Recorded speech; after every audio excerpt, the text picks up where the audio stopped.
Hey guys, I'm going to show you how to fix Safari tabs not opening. So to start, go to your phone settings.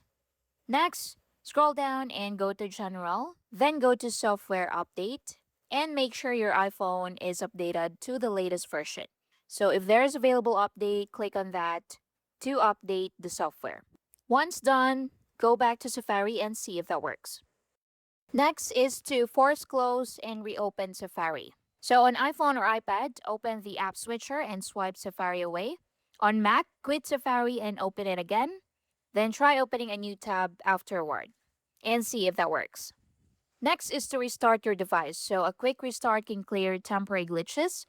So restart your iPhone, iPad, or Mac, then open Safari and check if tabs open normally.